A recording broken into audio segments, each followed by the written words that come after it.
আসসালামু আলাইকুম, সবাই কেমন আছেন? তো কোঠা আন্দোলন তো কোন পর্যায়ে যাইতেছে সবাই দেখতেছেন। প্রথমে কোটা আন্দোলন শুরু হয়েছে কোটা সংস্কার নিয়ে। কোটা সংস্কার তো এখন হয়েছে, এখন দাবি আরো 8টা। তো 8 দফা দাবির সাথে এখন আন্দোলন আবার নতুন করে শুরু হয়েছে। সেই আন্দোলনের সাথে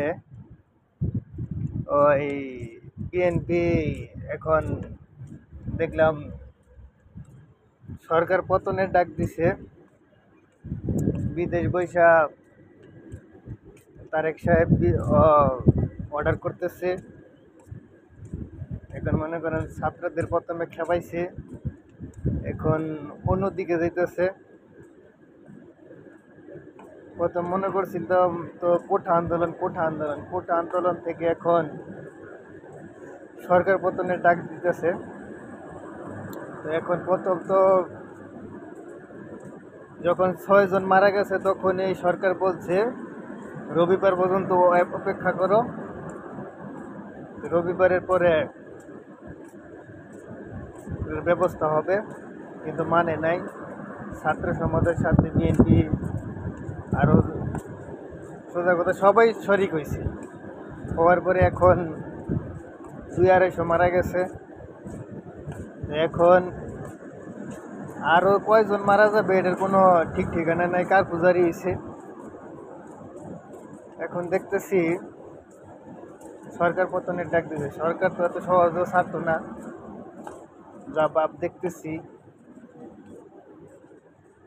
সরকার পতনের ডাকের সাথে রাস্তায় যখন নামবো কার পূজারি, গোলাগুলি তো হবেই। এখন গোলাগুলি হইলে তো মানুষ মারা যাবে, এটা তো দেখা কথাই। মানুষ এমন একটা পর্যায়ে যেতেছে, ডর বয়স শেষ হয়ে গেছে গা। শেখ হাসিনাকে না নামানো পর্যন্ত মনে হয় সবাই রাজপথে থাকবে। মৃত্যুর সংখ্যা আরো বাড়বে যা দেখতেছি। এরকম ভাবে যদি চলে, আসলে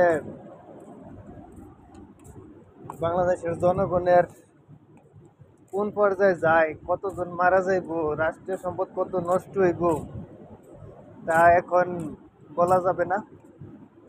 যা দেখতেছি খুবই আশঙ্কাজনক। দয়া করে সবার সৎ বুদ্ধি,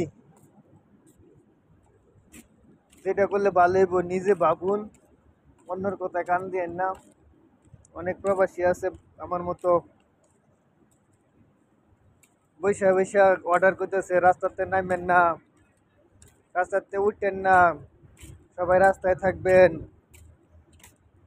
এই বিরিয়ানির প্যাকেট পাইয়া আবার নিজের জীবন বিলিয়ে দিয়েন না। তো সবাই নিজ জ্ঞানে কাজ করেন। গত 2 দিন আগে, 2 দিন না, শুক্রবারে কাতারে এরকম সরকার বিরোধী আন্দোলন হইতেছে বাংলাদেশে, কোটা সংস্কার আন্দোলন হইতেছে বাংলাদেশে। কিন্তু ওই আন্দোলন কাতারে হয়েছে। তো কাতারে থাকার কারণে